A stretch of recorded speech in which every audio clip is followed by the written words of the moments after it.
সত্যজিৎ রায় যখন পথের পাঁচালী বইয়ের পাতা থেকে পর্দায় অনুবাদ করছেন, ভাষান্তর করছেন, তখন এই যে তিনি রেলগাড়িটাকে নিয়ে এলেন, এটাকে কি আমি লস বলবো, ঠিক না গেইন বলবো? তো আগে আসে ভয়, তারপর আসে ভালোবাসা, ভয়কে শান্ত করা, ভয় হতে নির্ভয়। কাজে ভয়কে অত সহজে আমাদের মানে মানুষের জীবনে প্রিমিটিভ, মানে প্রিমর্ডিয়াল একটা অনুভূতি, তাকে এত সহজে আমি সাহিত্য থেকে বাদ দিয়ে দেবো? সম্ভব সেটা কখনো? আমি সবসময় চাইবো একটা মানুষ শুনে ইন্টারেস্টেড হয়ে বইটা পড়ুক।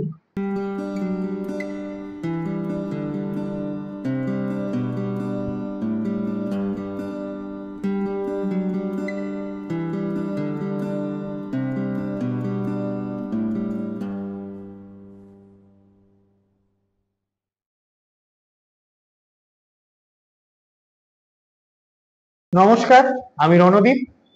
আজ কথা প্রসঙ্গে চতুর্থ পর্বে এমন একটা জায়গায় এসে পৌঁছেছি যে জায়গার সঙ্গে আমার একটা প্রবল ব্যক্তিগত যোগাযোগ রয়েছে। বস্তুত আজকে আমরা যা যেটুকু হয়ে উঠতে পেরেছি তার পেছনে সিংহভাগ অবদান এই জায়গাটা। সেই 2004 সালের এপ্রিল মাস থেকে আমাদের এই জায়গার সঙ্গে একটা অবিচ্ছেদ্য বন্ধন তৈরি হয়ে গেছে। এসেছি আমাদের স্কুলে, পাঠভবন ডানকুনিতে।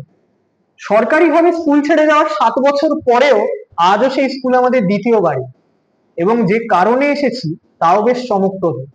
আজ কথা প্রসঙ্গের চতুর্থ পর্বে যে মানুষটির সঙ্গে আজ আমরা কথা বলবো তার অনেকগুলো পরিচয়। তিনি অনুবাদ করেন, তিনি অধ্যাপক, তিনি লেখক, সর্বোপরি তিনি আমার স্কুলের সিনিয়রও বটে। তাকে আমি স্কুলে পড়াকালীন পাইনি, কিন্তু তার সঙ্গে আমার যখন পরে কথাবার্তা হয়েছিল, পাঠভবন ডানকুনি সেই কথোপকথনের একটা বিরাট অংশ জুড়ে ছিল। তাই তার সঙ্গে যখন কথা বলবো ঠিক করলাম, স্কুলের থেকে বেটার পরিবেশ আর কিছু আছে বলে মনে হলো না। তাই কথা প্রসঙ্গে চতুর্থ পর্ব আমাদের স্কুলে। আর আমার সঙ্গে আজকে যিনি কথা বলবেন তিনি আর কেউ নন, তিনি রাজর্ষি গুপ্ত। রাজর্ষি দা, ওয়েলকাম কথা প্রসঙ্গে। তোমাকে অনেক স্বাগত জানাই। কেমন লাগছে, আমরা এই এতদিন পর স্কুলে ফিরে এলাম, কেমন লাগছে? স্কুলে ফিরে এলাম সেটা তো একটা অন্যতর অনুভূতি। স্কুলে তো প্রায় ফিরে আসা হয় নানান কাজে কর্মে, নানান অনুষ্ঠানে, কিন্তু এই তোর সঙ্গে এমন একটা ক্যাজুয়াল আলাপচারিতার জন্য ফিরে আসা, এই ব্যাপারটা না বেশ অন্যরকম লাগছে। মানে এই ফিরে আসাটা অন্যরকম, এটা বোধহয় সত্যিকারের ফিরে আসা। আজকে মনে হচ্ছে একটা বেশ বৃত্ত সম্পূর্ণ হলো, যে বৃত্ত হয়তো শুরু হয়েছিল, তুই 2004 থেকে বললি, আমার তো এই স্কুলের সঙ্গে যাত্রা আরো 10 বছর আগে, 1994 থেকে, তোর 20 বছর আগে থেকে। আমি এই স্কুল থেকে বেরিয়েছি 2008 সালে। তার এতদিন পরে আবার যখন ফিরে এসেছি তখন ফল কিছুটা পেকেছে। যখন পেরিয়েছিলাম কাঁচা ফল হয়ে বেরিয়েছিলাম এই স্কুল থেকে, ডানকুনি পাঠভবন। এবং সত্যি কথা বলছি, তুই যে আমার এত ভারী ভারী পরিচয় দিলি, লেখক, অধ্যাপক, অনুবাদক, যাই হয়ে থাকতে পারি, যদি কিছু হয়ে থাকি, এই স্কুল বাড়ি না থাকলে না আমি হতাম না। ঠিক, মানে এই স্কুল বাড়ি, এই স্কুলের লাইব্রেরি, এই গাছপালা, এই মাঠ ময়দান, এই দেয়ালগুলো, ইনফ্যাক্ট এই ঘরটায় আমরা ক্লাস 11-12 ক্লাস করতাম, তখন এই স্কুলে সবে মাত্র হিউম্যানিটিজ এসেছি। না, হিউম্যানিটিজ মানে এইচএস এ হিউম্যানিটিজ সবে শুরু হয়েছে। সেখান থেকে আজ এত বছর পরে এসে আমার জীবনের কিছু কুড়িয়ে পাওয়া নুড়ি পাথর নিয়ে কথা বলতে বললি তুই, এখানে এসে খুব মিশ্র অদ্ভুত একটা অনুভূতি হচ্ছে। এটাকে নস্টালজিয়াও শুধুমাত্র নয়, একটা kind of I am recounting my adventure with life. এই আর কি, বড় ভালো লাগছে। আচ্ছা, তুমি বললে যে এত ভারী ভারী পরিচয়, কিন্তু তা নয়। মানে ধরো, তুমি শুধু যে অনুবাদক তা তো নয়, তুমি দুটো আলাদা আলাদা মাধ্যমে অনুবাদ করেছো। আহ, এবং তুমি দীর্ঘদিন কলেজে পড়ানো কাজটায় যুক্ত আর রয়েছো। এই এতগুলো পরিচয় পেরিয়ে তোমার কাছে কোন পরিচয়টা প্রধান? মানে তোমাকে কিভাবে কিভাবে অ্যাড্রেস করলে তুমি সব থেকে বেশি খুশি হও? তুই যে পরিচয়গুলো বললি, আমার এই অনুবাদক, লেখক, অধ্যাপক সবকটাই না আমার পৃথিবীকে কিছু দেয়ার নিরিখে এই ট্যাগলাইন গুলো আসে। যে একটা লোক লিখছে, একটা লোক অন্য ভাষা থেকে একটা ভাষা অনুবাদ করছে, একটা লোক অধ্যাপনা করছে, পড়াচ্ছে। আমি না নিজেকে নেওয়ার নিরিখে দেখি, জানিস। আমি না বাহ। এ বাবদে মনে করি আমি পৃথিবীকে খুব একটা তত কিছু দিয়ে উঠতে পারিনি যতটা আমি নিয়েছি। আমি প্রতিনিয়ত নিয়ে যাচ্ছি। আমি বোধহয় সেই নিরিখে দেখতে গেলে আমি বোধহয় নিজেকে পাঠক বলতে সব থেকে বেশি স্বচ্ছন্দ অনুভব করবো। বাহ। আমি বোধহয় পাঠকই, কারণ স্কুল থেকে, শুধু স্কুল না, স্কুল, বাড়ি, পড়া, মানে ইনপুটটা আমার কাছে না আরো বেশি ইম্পর্টেন্ট। পড়া, শোনা, দেখা, রস শুষে না নিলে না সে রসের সার বস্তুটুকুকে বাইরে দেওয়া যায় না। ঠিক, আমি পাঠক, শ্রোতা, শ্রোতা। দর্শক, আমি তাই, আমি রিসিভিং এন্ডে। খুব ভালো, খুব ভালো। তোমাকে বলেইছিলাম যে আমি ইনফ্যাক্ট এই এই আলাপের প্রথম দিকে বললাম যে এতগুলো পরিচয় তোমার বাইরের পৃথিবীর কাছে রয়েছে, আমার কাছে পরিচয় হচ্ছে তুমি আমার স্কুলের সিনিয়র। এবং পাঠভবন ডানকুনি যে কি, তা পাঠভবন ডানকুনির পড়ুয়ারাই জানে। একদমই। এটা এটা আর কি, মানে যে সন্ধান পেয়েছে সে জানে আর কি। বাইরের সেই। লোক তো ওরকম চট করে বাইরের, মানে আমি কোনো ডিসক্রিমিনেটর দিয়ে জায়গা থেকে বলছি না, কিন্তু যে পড়েনি তাকে বোঝানোটা খুব কঠিন আর কি। হ্যাঁ, মানে আমরা দুজনেই পাঠভবনের প্রাক্তনী বলে, পাঠভবন ডানকুনির প্রাক্তনী বলে আমাদের এক্ষেত্রে হয়তো মানে মাঝে মাঝে কিছু একটা মানে ইনসাইড Anecdote কথা চলে আসবে যেগুলো। দর্শকরা হয়তো হ্যাঁ, রিলেট করতে পারবেন কিনা আমি জানি না, চেষ্টা নিশ্চয়ই পারবেন। কারণ মানে সব স্কুলের গল্পই যে হ্যাঁ কোথাও হ্যাঁ, এক। সবই গিয়ে স্কুল স্টোরি এক। তো আজ থেকে এটা 2025 সাল, 3 দশক পিছিয়ে যাওয়া যায়, ঠিক আছে? 1994 থেকে 2008, এই সময়টা তোমার গড়ে ওঠার সময় হিসেবে, তোমার রস আস্বাদন করার বছরগুলো হিসেবে স্কুল নিয়ে যদি আরেকটু বলো, মানে স্কুল কতটা জুড়ে ছিল? পাঠভবন ডানকুনি তো পাঠভবন সোসাইটির আন্ডারে, এবং সবাই জানে পাঠভবনের সঙ্গে রাবীন্দ্রিক শিক্ষাদর্শের যোগাযোগটা কতখানি নিবিড়, কতখানি নারী। তো স্কুলে পড়তে পড়তে দুজন মানুষকে, দুজনের আদর্শকে, দুজনের জীবনকে বা সৃষ্টিকে খুব কাছ থেকে ওই বয়সে আমাদের, আমি বলবো না, আমার অন্তত জানা হয়েছিল। একজনের নাম রবীন্দ্রনাথ ঠাকুর, একজনের নাম সত্যজিৎ রায়। রায়বাড়ি ঠাকুরবাড়ি এত বড় বড় হিসেবে হয়তো বলবো না, কিন্তু আমরা খুব একান্ত ভাবে হ্যাঁ পেয়েছি। হ্যাঁ, রক্তের মধ্যে ঢুকে গিয়েছিল আমাদের। আর এত খোলামেলা পরিবেশে স্কুল, বা একে মফস্বল জায়গা, মানে বাড়িতেও খোলামেলার মধ্যে বড় হচ্ছি, ফাঁক পেলেই সাইকেল নিয়ে বেরিয়ে যাই, সেই রকম একটা পরিস্থিতিতে একটা এত খোলামেলা একটা স্কুল, এবং যে স্কুলে, আমি জানি না তোদের সময় কি হয়েছিল, অন্তত আমাদের সময় তো বটেই, প্রত্যেকটি পিরিয়ডে কোনো না কোনো ক্লাসের গানের ক্লাস হচ্ছে। আমাদের আমাদের রুটিনে, সিনিয়রদের বলছি, সপ্তাহে একটি লাইব্রেরি ক্লাস এবং একটি গানের ক্লাস বাধ্যতামূলক ছিল। আমাদের টিচাররা যারা ছিলেন তারা মোটামুটি সবাই গান গাইতে পারতেন, তারা আমাদের শেখাতেন, মানে তারা আমাদের অকাতরে বিলাতেন। তো সব সময় কোনো না কোনো ক্লাস, গানের ক্লাস করছে, স্কুলের কোথাও না কোথাও থেকে গান ভেসে আছে, মানে গোটা স্কুলটা গান গাইছে। হল ঘর পেয়েছিলে ওই লাইব্রেরির ঘরটা? হ্যাঁ, এখন যে ঘরটা লাইব্রেরি, ওইটা ছিল আমাদের সময় হল ঘর। ওখানে কখনো কখনো প্রেয়ার হতো, গানের ক্লাস হতো, নানান রকম মানে বড় গ্যাদারিং সব ওখানে হতো, নিচের হল ঘরটাতেও হতো।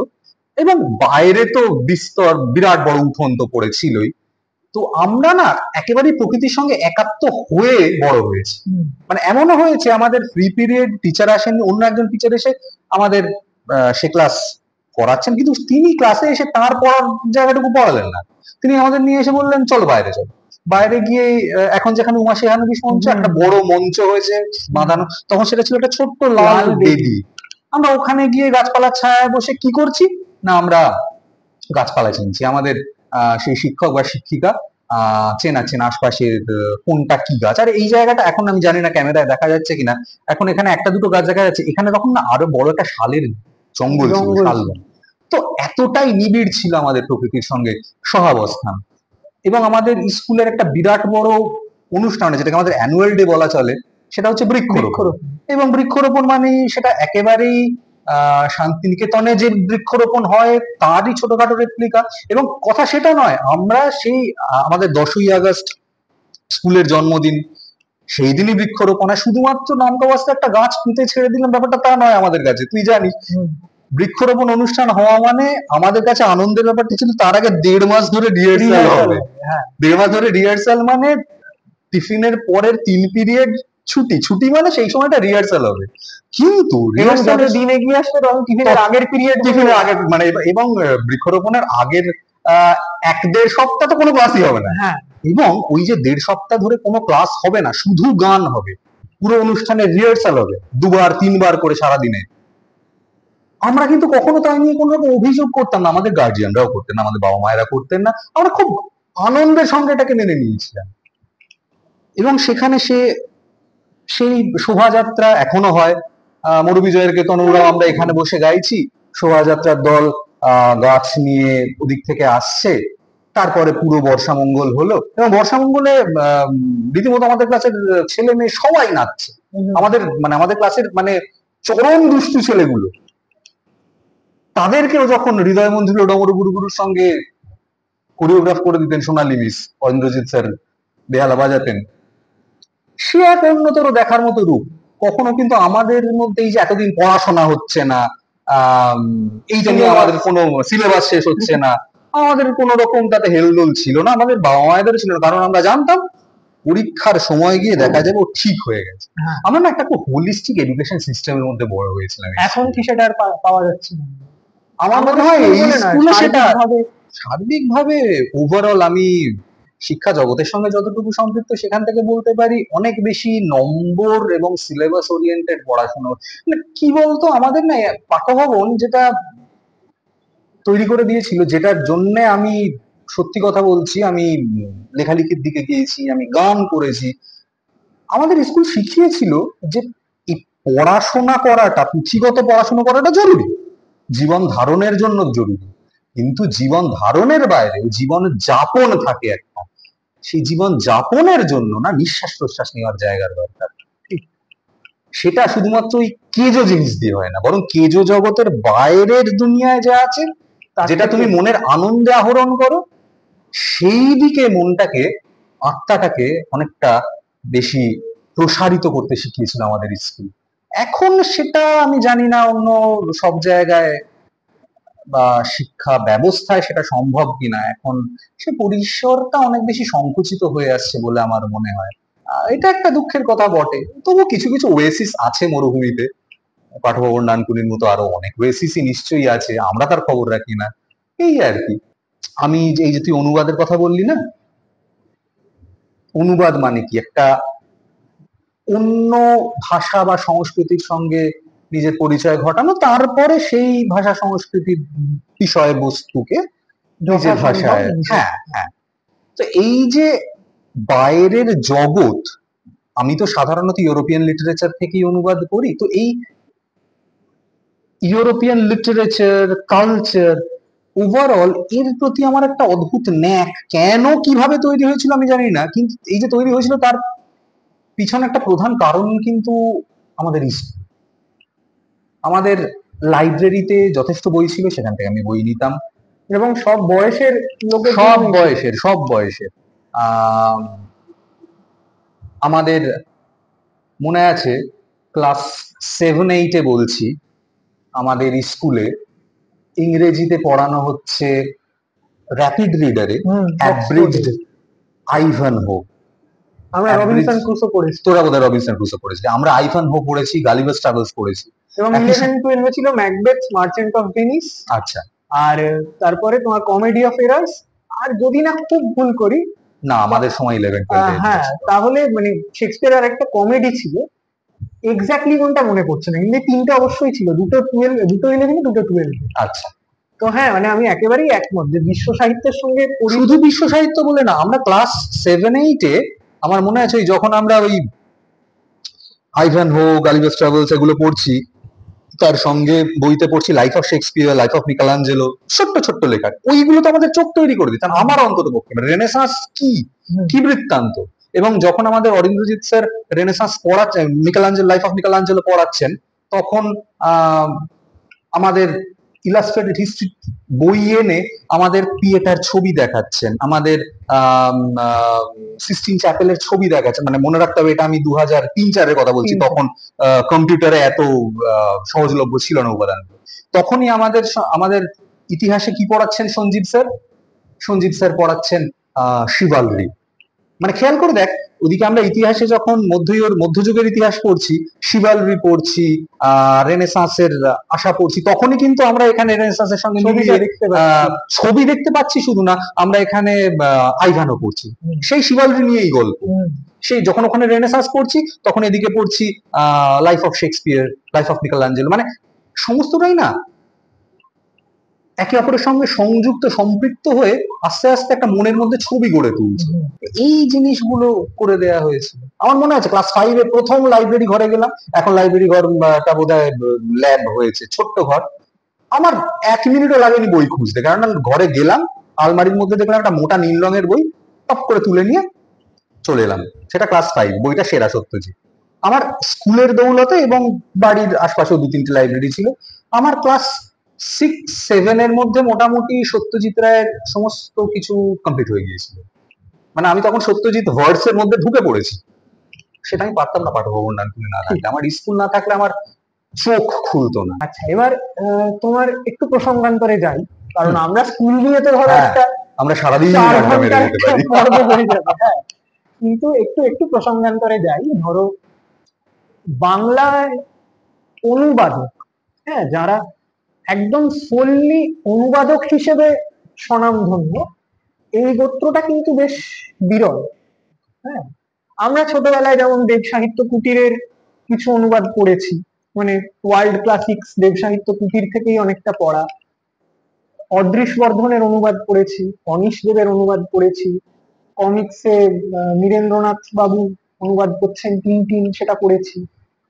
কিন্তু অনুবাদক হিসেবে একটা স্পেশালাইজড ক্যাটেগরি, সেখানে খুব কম মানুষকে শুধুমাত্র অনুবাদক হিসেবে আমরা রাখতে পারবো।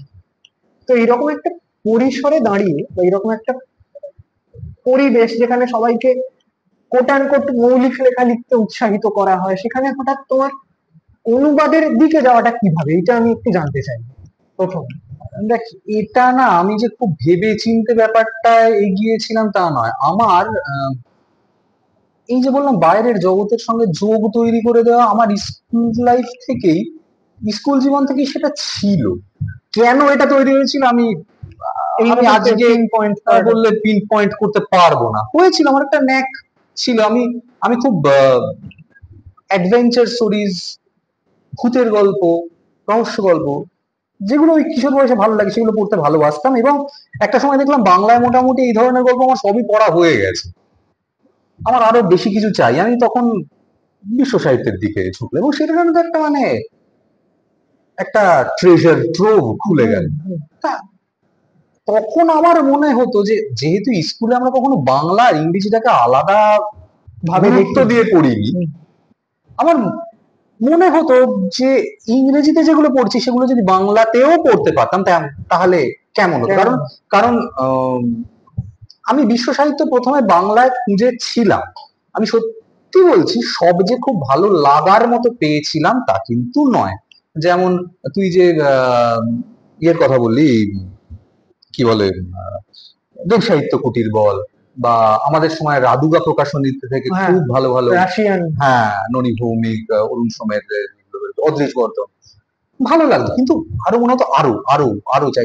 যা যা ইংরেজিতে পড়ছে সব তো বাংলায় পাচ্ছি না। এবং একটা জিনিস আমার খুব খুব হন্ট করতো, তখনই করতো, যে আমি এই ইংরেজি পড়তে পারি।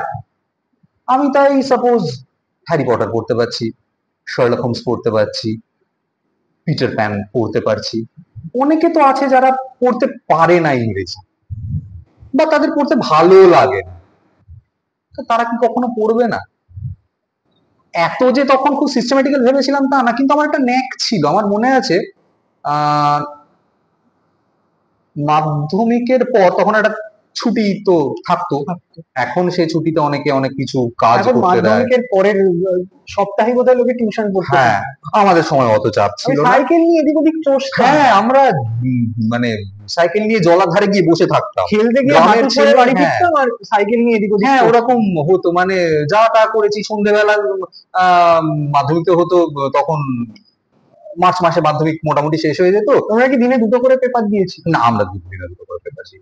তো তখন আমার মনে আছে ওই সময়টায় কি করব, ওই সময় আমি আমার জীবনের প্রথম অনুবাদ দিয়ে করেছিলাম, আমার মনে আছে এখনো, শার্লক হোমসের দ্য স্পেকেলড ব্যান্ড। আচ্ছা, আমি কিছুদিন আগে ঘর দড়ি দিয়ে পরিষ্কার সাপ ঢুকিয়ে দিয়েছিলেন? হ্যাঁ, আমি কিছুদিন আগে ঘর পরিষ্কার করতে গিয়ে সেই খাতাটা পেলাম। তখন আমার বয়স কত, মাধ্যমিক দিয়েছি সবে। তারপরে আমার মনে আছে এইচএস এর পর নাকি মোটামুটি ওই রকম সময় আমি কি হয় কেমন হয় দেখি না বলে Harry Potter and the chamber of secrets এর প্রথম 3টে চ্যাপ্টার অনুবাদ করেছিলাম, মানে জাস্ট ফর ফান। দেখি না মানে দুটো ভাষাতেই চালাতে পারছি কিনা। এবং আরেকটা কাজ করেছিলাম, এখন ফিরে দেখলে মনে হয় এটা হয়তো এই বীজটা আমার মধ্যে অনেক আগে থেকেই ছিল। শরদিন্দু বাবুর একটা গল্প আছে না, হেমনলিনী, খুব আন্ডাররেটেড একটা গল্প, একটা সোনালী রঙের কুকুরছানাকে নিয়ে গল্প। আমি সেই গল্পটাকে বাংলা থেকে ইংরেজিতে আমি ভাবলাম প্রথম অনুবাদ করবো, দেখি না মানে তখন তো সবে মানে আহ ইংরেজিতে ভাত মক্স পড়ছি। আহ আমাদের তখন পরীক্ষায় বঙ্গানুবাদ বলে একটা জিনিস করতে হতো বাংলার পেপারে। তো বঙ্গানুবাদ করতে আমার খুব ভালো লাগতো, কিন্তু ইংলিশের পেপারে বাংলা থেকে ইংলিশে করতে হতো না। আমি দেখি না, পড়ে দেখি তো আমি ভাবলাম সেই গল্পটাকে আমি অনুবাদ করবো। শরদিন্দুর এই গল্পটা একটা কমেডি গল্প। তো করতে গিয়ে দেখলাম প্রথম যেটা আমার মাথায় হন্ট করলো, এই ইংরেজিতে লিখবো, অথচ আদ্যন্ত বাঙালি একটা জিনিস নিয়ে তখনো পর্যন্ত ইংলিশ লিটারেচার, মানে ইন্ডিয়ান ইংলিশ লিটারেচার নিয়ে কোন রকম জ্ঞানগম্যি জন্মায়নি। তখন আমার মনে হলো না, ইংরেজিতে যদি লিখতে হয় তাহলে সমস্ত চরিত্রগুলোকে এবং পটভূমিটাকে, সব চরিত্রগুলোকে ইংরেজ করতে হবে এবং পটভূমিটাকে ইংল্যান্ড করতে হবে, নইলে ইংরেজিতে দেখা যাবে না। তখনো পর্যন্ত পোস্ট কলোনিয়ালিজমের নামগন্ধ শুনিনি। তো সেইটাও লিখেছিলাম মনে আছে। তারপরে ধ্যান ধারণা পাল্টা, মানে এখন যখন পেছন ফিরে দেখি সেই আমার জীবনের মধ্যে প্রথম অ্যাডাপ্টেশন। কাজে এই অনুবাদ, অ্যাডাপ্টেশন, এই জিনিসগুলো না আমার কাছে একটা সাংস্কৃতিক সেতু বন্ধের মতো। দেখ, আমরা মোটামুটি তুই আমি দুজনেই আমরা ফার্ডিনান্দ দে সসুর পড়েছি, লাং পারোলের গল্প জানি। তিনি বলছেন যে পৃথিবীর সমস্ত মানুষ আসলে গভীরে একটাই ভাষায় কথা বলে, শুধু ওপরে ওপরে যে ভাষা বয়ানটা পাল্টায়। আমরা ভাষা বলে যেগুলোকে চিনি, বাংলা, হিন্দি, ইংরেজি, উর্দু, জার্মান, স্প্যানিশ, এগুলো আসলে ভাষা রূপ বা প্যারোল। তখন তো এসব কিছু জানতাম না, কিন্তু তখন আমার মনে হয়েছিল যে আমি যদি ঠিকভাবে একটা ভাষা সংস্কৃতি থেকে আরেকটা ভাষা সংস্কৃতিতে নিয়ে যেতে পারি, তাহলে কোথাও একটা গিয়ে, যদিও টার্গেট ল্যাঙ্গুয়েজের মানুষটা অন্য ভাষা সংস্কৃতিতে বিলং করছে, কিন্তু তার সঙ্গে যোগাযোগটা নিশ্চয়ই সে করতে পারবে। আমার এই জায়গাটা থেকেই অনুবাদ করতে আসে, বিশ্বাস কর। নইলে অনুবাদ, অনেকে বলে থ্যাঙ্কলেস জব। হ্যাঁ, কিছুটা তা বটে। অনুবাদককে কখনো চট করে প্রথমে লেখক বলা হয় না, কিন্তু অনুবাদকের সৃষ্টিকর্মের দায়টা অনেক বেশি। তাকে একদম তরোয়ালের উপর দিয়ে হাঁটতে হয়, একটা দায়িত্ব নিয়ে এগোতে হয়। হ্যাঁ, খারাপ হলে লোকে তাকে বলবে, ভালো হলে তার ক্রেডিট সবসময় হয় না। তো এই দুটো সংস্কৃতিকে এক জায়গায় আনা। আর নইলে তুই দেখ না, ভেবে দেখ, আমরা প্রত্যেকে জেনে বা না জেনে, বুঝে বা না বুঝে, অনুবাদ এই কাজটার সঙ্গে তো প্রতিনিয়ত জড়িয়ে আছে। অনুবাদ মানে কি, একটা ভাষা থেকে আরেকটা ভাষায় নিয়ে যাওয়া তো। আচ্ছা তুই বলতো, আমরা প্রত্যেকে নিজের মনে একটা কিছু ভাবছি, সেটাকে ভেবে যখন আমি সেটা মুখে প্রকাশ করছি, সেটা কি একটা অনুবাদ হচ্ছে না? একেবারে। যদি আমার মনের ভাব আমি ঠিকমতো ভাষায় প্রকাশ করতে না পারি, তার মানে কি দ্যাটস আ ফেইল্ড কমিউনিকেশন। তাহলে কি সেই অনুবাদটা সম্পূর্ণ হলো না? আবার আমি যেটা বলছি সেটা যখন করছি, বলার করার মধ্যে যখন মিল থাকছে না, তার মানে কি সেই ট্রান্সলেশনটা সম্পূর্ণ হলো না? কাজেই ট্রান্সলেশনকে ভাষান্তর বললে আমার বলাটা আমার কাছে অনেক বেশি প্রিয়। সবকিছুই যে সবসময় লস্ট ইন ট্রান্সলেশন হয় তা নয়, কখনো কখনো অনুবাদক যদি ভালো হন তাহলে গেইনড ইন ট্রান্সলেশন হয়। সে গেমটা সর্বতভাবে সাহিত্যের গেম, সাহিত্য শুধু বলবো না, যে পাঠকের কোনো যে কোনো মাধ্যমের। আমি বলবো এখানে তাত্ত্বিকভাবে হয়তো অনেকে আমার বিরোধ করতে পারেন, হয়তো আমি তাত্ত্বিকভাবে ঠিক কথা বলছিও না, কিন্তু যে কোনো একটি অ্যাডাপ্টেশন, রণদীপ তুই তো নিজে ফিল্ম নিয়ে কাজ করিস, যখন কোনো একটা অ্যাডাপ্টেশন হচ্ছে ফ্রম পেজ টু স্ক্রিন, সেও তো একটা অনুবাদ। হ্যাঁ, অ্যাডাপ্টেশন মানেই একটা অনুবাদ। তাহলে তার ভাষাটা একটা আলাদা। এবার সেই যে অনুবাদ ক্রিয়াটার মাধ্যমে ভাষার অন্তর হওয়ার মাঝখানে সবসময় যে কিছু কিছু জিনিস হারিয়ে যায় তা তো না, কিছু কিছু জিনিস কুড়িয়ে পাওয়াও যায়, ছেঁচে আনাও যায়। হ্যাঁ এক্স্যাক্টলি। সেই আর কি, মানে সত্যজিৎ রায় যখন পথের পাঁচালী বইয়ের পাতা থেকে পর্দায় অনুবাদ করছেন, ভাষান্তর করছেন, তখন এই যে তিনি রেলগাড়িটাকে নিয়ে এলেন, এটাকে কি আমি লস বলবো ঠিক না গেইন বলবো? যদিও adaptation is a different ball game all together.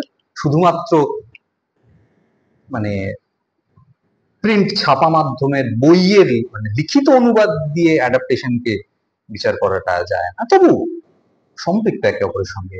এই যে কথাগুলো আমি বললাম, এই সবকটাই কিন্তু ফিকশনের অনুবাদ নিয়ে বলেছি। আমার নন ফিকশন অনুবাদের কোনো অভিজ্ঞতা নেই, সেটা আমার খুব স্ট্রং পয়েন্টও না। আমার যা অভিজ্ঞতা সেটা ফিকশন, পপুলার ফিকশনের অনুবাদ। আমি তার ভিত্তিতে আমার অভিজ্ঞতা সঞ্জাত কথাই বললাম।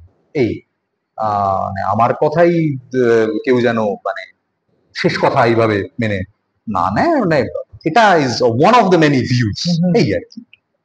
আরেকটা প্রশ্ন কিছুটা ব্যক্তিগত কৌতূহল থেকেই করি, তা হচ্ছে তোমার আর আমার এই যে কমন একটা পয়েন্ট স্কুল, সেটা নিয়ে আমরা অনেকক্ষণ কথা বলেছি, অফ ক্যামেরা তো আমরা বলি।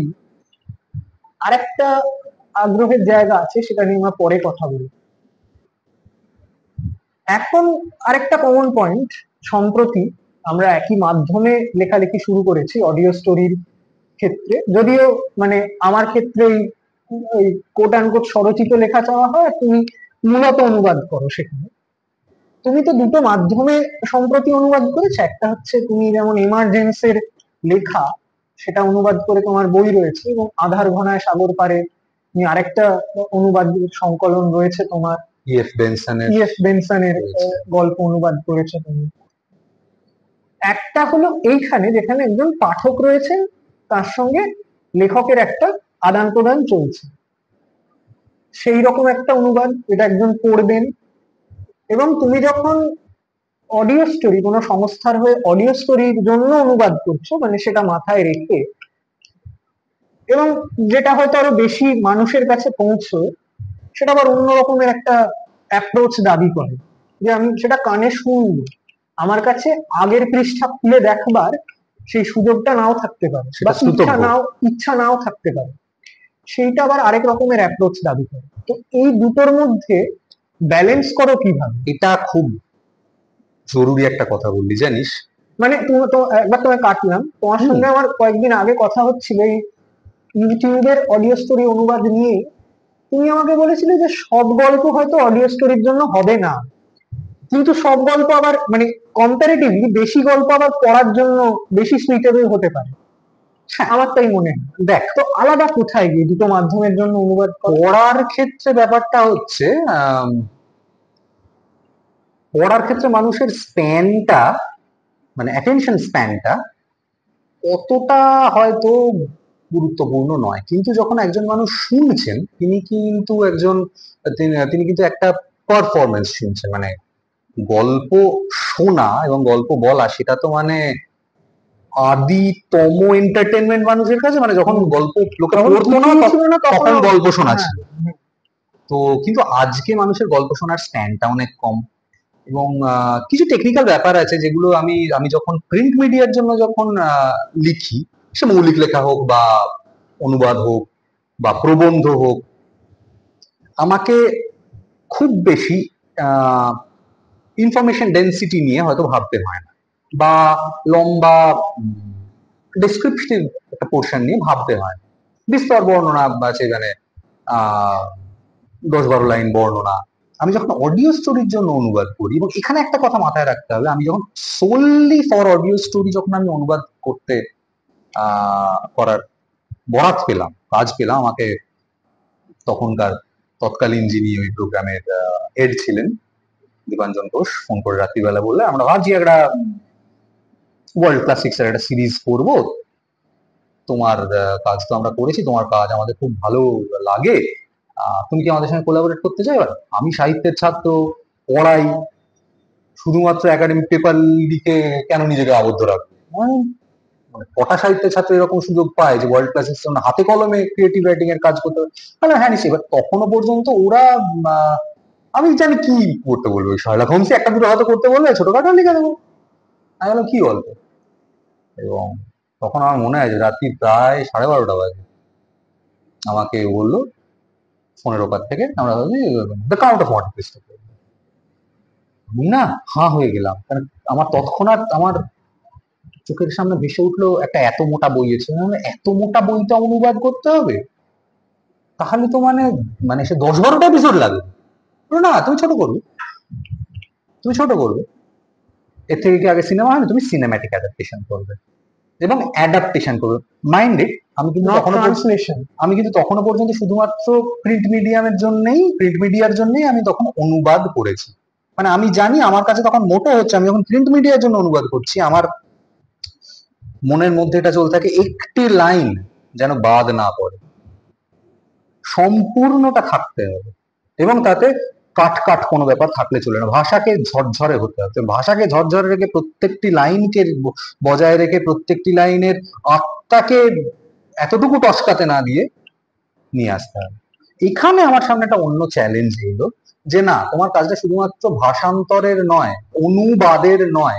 এখানে প্রথম আমি নিজে বুঝলাম যে আরে বাস, এখানে যে ছাপা মাধ্যমে অনুবাদের ক্ষেত্রে যে স্বাধীনতা আমি নিতে পারি না, অ্যাডাপ্টেশন ঘোষিত ভাবে আমাকে সেই স্বাধীনতাটা নিতে দিচ্ছে। আমি যখন চিত্রনাট্য করছি, আমি তো শুধুমাত্র অনুবাদ করছি না, যখন অডিও স্টোরি আমি অডিও ড্রামার স্ক্রিপ্ট লিখছি, যেটা মানে কিছুটা গল্প বলা, কিছুটা বেতার নাটক, সব মিলিয়ে মানে আমাকে এখানে অনুবাদক, সম্পাদক, চিত্রনাট্যকার 3 ভূমিকাতে অবতীর্ণ হতে হচ্ছে। এবং সেখানে আমি আমার মতো করে স্টোরি লাইনটা পাল্টে নিতে পারি, কারণ আমাকে এখানে বলে দেওয়া হচ্ছে তুমি সিনেম্যাটিক অ্যাডাপ্টেশন করবে, সিনেমার ফিলটা যেন দেয় না। বেশ, তাহলে why not the masala thing? এবং যে গল্প আমি হাতের কাছে পাচ্ছি তার মধ্যে তো মানে কাউন্ট অফ মন্টি ক্রিস্টো, মানে কি বলবো, পৃথিবীতে আর্কেটিপল টেক্সট আছে যেগুলো অন্যান্য টেক্সটকে পরে মডেল হিসেবে সার্ভ করে। পৃথিবীতে সমস্ত রিভেঞ্জ স্টোরি এসে মেলে এই কাউন্ট অফ মন্টি ক্রিস্টো, মানে the mother of all revenge stories বলা যেতে পারে। এতে কি নেই? এটাকে শুধুমাত্র পপুলার লিটারেচারের একটা পার্ট বলে ভাবলে কিন্তু ভুল হবে। এর মধ্যে সমস্ত আছে, এর মধ্যে প্রেম আছে, ভালোবাসা আছে, ভায়োলেন্স আছে, এর মধ্যে ঈর্ষা তো আছেই, এবং তাছাড়াও আরো যেটা আছে 1844-এর সময় তো লেখা, এর মধ্যে আমরা অনেকেই জানি না ফরাসি রোমান্টিক সাহিত্যের, আলেকজান্ডার দুমা তো একজন বড় না, মানে রোমান্টিক লিটারেচারের একটি খুব ভালো এক্সাম্পল হচ্ছে রোমান্টিক লিটারেচারের উপন্যাসের the Count of Monte Cristo. এই যে একজন মানুষ, এডমন্ড দান্তেস, তাকে তার পরিচিত, আমি বন্ধু কথাটা বলবো না, তারা তাদের নিজের স্বার্থ চরিতার্থ করার জন্য তাকে মৃত্যুর মুখেই ফেলে দিল, সারা জীবন তাকে জেলের মধ্যে ঢুকিয়ে দিল।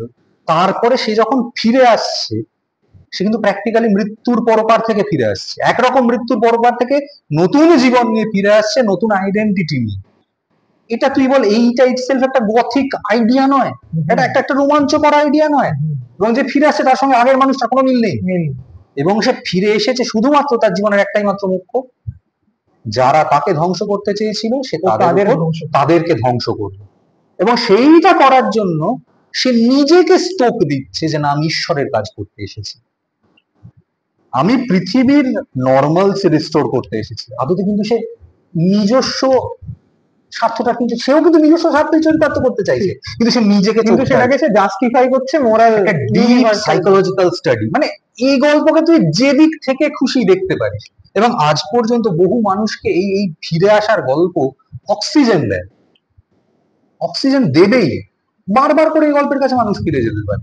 এই জন্যই তো ক্লাসিক। তারপরে আরো নানান আলেকজান্ডার দুমার গল্প ওই আরো অনুবাদ করলাম, থ্রি মাস্কেটিয়ার্স করেছি, man in the iron mask করেছি, ড্রাকুলা করেছি। খেয়াল করে দেখ, ম্যান ইন দ্য আয়রন মাস্কের সঙ্গে কিন্তু ড্রাকুলার একটা মিল আছে। মিল আছে, সেও কিন্তু সে গথিক মনস্টার। মনস্টার। 1844-এ কাউন্ট অফ মন্টে ক্রিস্টো, 97-তে ড্রাকুলা। ড্রাকুলা সেও মৃত্যুর পরপার থেকে যে আসছে, সেও অনেকটা মানুষের মতো, কিন্তু মানুষের মতো না। সেও একই রকম ওই মন্টে ক্রিস্টোর মতোই, সেও ফ্যাকাশে।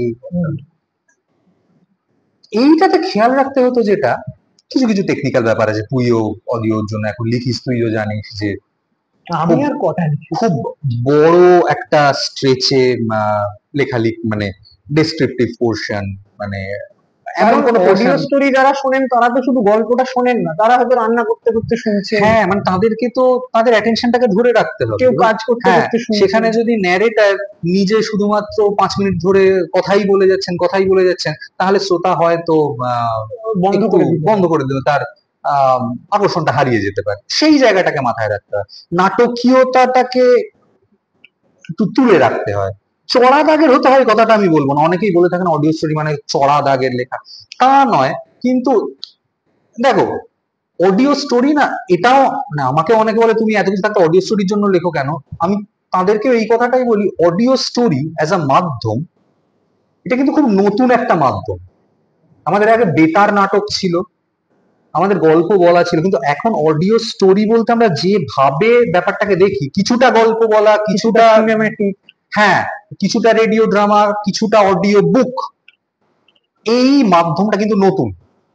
অন্ততপক্ষে আমার জানা নেই বাংলার বাইরে এই ধরনের মাধ্যম আর কোথাও আছে কিনা, বোধহয় ইংরেজিতে নেই। আমার আমার না জানা থাকতে পারে, মানে কেউ যদি আমায় জানিয়ে দেন আমি খুব খুশি হব। এবং যে কোনো একটা নতুন মাধ্যম হিসেবেই না, একটা নতুন মাধ্যম না তার ভাষা খুঁজতে থাকে। নাটক মাধ্যম হিসেবে বহু পুরনো, তার ভাষা বহুদিন ধরে বিবর্তিত হয়ে হয়ে নতুন ভাষা খুঁজে পাওয়া গেছে। ফিল্ম অত পুরনো নয়, 1890 দশক থেকে চালু হয়ে তার একটা নতুন ভাষা আস্তে আস্তে তৈরি হয়েছে। অডিও স্টোরি এখন সেই পর্যায়টার মধ্যে দিয়ে যাচ্ছে। আজ থেকে 15-20 বছর পরে গিয়ে হয়তো দেখা যাবে হ্যাঁ, তার নিজস্ব ভাষা তৈরি হয়েছে। এখনো অনেক ভাঙা গড়া বাকি। কাজে এই যে আমি বলছি, এই একটানা বেশিক্ষণ ন্যারেশন রাখবো না, একটু হয়তো নাটকীয়তা বাড়িয়ে লিখতে হবে, যাতে লোককে এখন বলবে হয়তো চড়া দাগের লেখা, আজ থেকে 25-30 বছর পরে গিয়ে লোকে বলবে না হয়তো এইগুলো চড়া লাগছে, তখন হয়তো স্বীকৃত ভাবেই বলা হবে যে হ্যাঁ, অডিও স্টোরি বা অডিও ড্রামার এটাই নাট্য ভাষা হতে হয়েছে হয়তো। আমি এই রাস্তাটাকে মানে আমি এক্সপ্লোর করতে এসেছি। ওই যে আমি বললাম না, আমি পাঠক, আমি নিতে চাইছি, পর্যটক, আমি এটা দেখতে চাইছি। আমি কতখানি দিতে পারবো এদেরকে আমি জানি না, আমি নিতে চাইছি। আমি খুব স্বার্থপর মানুষ, আমি খুব স্বার্থপরের মতো নিজেকে এনরিচ করছি এখানে, দেখছি চারদিকে, শিখছি কত কিছু। মানে আমি প্রথম যে অডিও স্টোরির জন্য অরিজিনাল যেটা লিখেছিলাম, আর আজকে আমি যদি অরিজিনাল নতুন লিখি অডিও স্টোরির জন্য অরিজিনাল কিছু, আমি হয়তো একদম প্রথমে যা করেছিলাম সেই জিনিসটা আজকে হয়তো এখানে রিপিট করবো না, অন্য কিছু কত রকম কিছু করা হয়নি। আমি তো সাধারণত অডিও স্টোরির জন্য অনুবাদী, মানে বিদেশি সাহিত্যকে অ্যাডাপ্ট করি।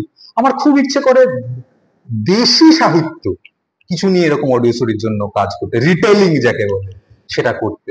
এখানে রিটেলিং এর জায়গাটা তো খুব ইম্পর্টেন্ট। মানে আমি তো শুধুমাত্র ওই যে বললাম অনুবাদ করছি না, ট্রান্সক্রিয়েশন যাতে হয়, যেটা পড়ে বা শুনে শ্রোতারা বলবেন হ্যাঁ সত্যি ভালো লেগেছে, বেশ নতুন লাগলো, কখনো মনে হলো না এটা অন্য দেশের অন্য কালের কারোর সঙ্গে ঘটে গেছে। এই ফিলিংটা যদি আমায় দিতে হয়, তাহলে আমাকে একটা নতুন টেক্সট ট্রান্সক্রিয়েট করতে হবে। সেখানে রিটেলিং এর, সেখানে ক্রিয়েটিভ রিটেলিং এর জায়গাটা অনেক বেশি ইম্পর্টেন্ট। সেখানে শুধুমাত্র ভাষান্তর, ট্রান্সলেশন, এই জায়গাটা আটকে থাকলে চলে না। মানে একদম স্বতন্ত্র লেখকের মতো করেই ভাবতে হয়। হ্যাঁ, আমি যখন চিত্রনাট্য করি, আমি নিজেকে স্বতন্ত্র লেখকই ভাবি। অফকোর্স আমি যার লেখাকে অনুসরণ করছি, মূল লেখককে তো আমাকে মেনে চলতেই হবে, কিন্তু আমাকে অ্যাডাপ্টেশনের সময় যে ঘোষিতভাবেই যে স্বাধীনতাটুকু দেওয়া হয়েছে, আমি কেন সেটুকুকে পুরোপুরি সদ্ব্যবহার করব না। সেটা করে যদি আমার যারা টার্গেট তাদের যদি ভালো লাগে, যদি মূল টেক্সটের দিকে আরো কয়েকজন ভাবিত হন। যে আমার সেটাই উদ্দেশ্য। আমি এটা আমি জানি যে কাউন্ট অফ মন্টে ক্রিস্টো বেরোনোর পর বা থ্রি মাস্কেটিয়ার্স বেরোনোর পর অনেকে কলেজ স্ট্রিটে গিয়ে কাউন্ট অফ মন্টে ক্রিস্টো খুঁজছে। এটা আমি আমাকে কোনো রকম আমি গুরুত্ব দিচ্ছি না, আই এম নট বোস্টিং। আমার ভূমিকা এখানে ওই রামচন্দ্রের সেতু বন্ধে কাঠবিলাগির মতো। যদি কেউ শুনে উৎসাহী হন এবং বইয়ের দোকানে গিয়ে মূল বইটি খোঁজেন, সেইটা আমার জয়। এবং পাঠক হিসেবে তার হ্যাঁ হ্যাঁ, আগ্রহ তো বটে। একদমই একদমই সাহিত্যমুখী করে তোলা লোকজনকে। আমার আমার লয়্যালটি সাহিত্যের প্রতি, সরস্বতীর প্রতি, মিউজের প্রতি। আমি সবসময় চাইবো একটা মানুষ শুনে ইন্টারেস্টেড হয়ে বইটা পড়ুক, তবে আমার। এবার এইখান থেকে যাব আমাদের থার্ড আগ্রহের জায়গাটায়, উইচ ইজ হরর। এবং সেটাও যাব কিছুটা স্কুলের সূত্র ধরেই, কারণ যে আমাদের দেখ মেঘ করছে বাইরে আবার। হ্যাঁ মানে দেখো, পাঠভবনে আমরা এসেছি, হ্যাঁ, পাঠভবনে তিনজন আছে, তুমি আর আমি, হ্যাঁ, এই ঘরে সৈকতও তিনজন আছে আছে। পাঠভবনে। তো ও এতজন পাঠভবনে কাজ একসঙ্গে করবে। জড়ো হয়েছে মেঘ করবে না বৃক্ষরোপণের হ্যাঁ, প্রসঙ্গ উঠে, যেটা সেই। হতে পারে না। হ্যাঁ মানে তাহলে আমাদের সমস্ত কথা যে অন্তর থেকে আসছে এটাই বোঝা তাই তো যাচ্ছে। তাই তো মেঘ করছে, হয়তো গান হবে। এই গ্রে অ্যান্ড গ্রিন টেক্সচারটা ছাড়া আমি পাঠভবনকে ভাবতেও দেখতে পারি পাই না। না। এবং স্কুলে ভূতের গল্পের সঙ্গে এই মেঘ করার খুব। ওটাই বলতে যাচ্ছিলাম যে আমরা যখন বড় হচ্ছি আমাদের খুব মানে খুব এরকম একটা হিউমার ছিল গোটা স্কুল জুড়ে। বিশেষ করে এটা সারফেস করতো বৃক্ষরোপণের সময়, কারণ সবাই নিচে চলে গেছে, ওপরের ঘরগুলো এরকম ফাঁকা।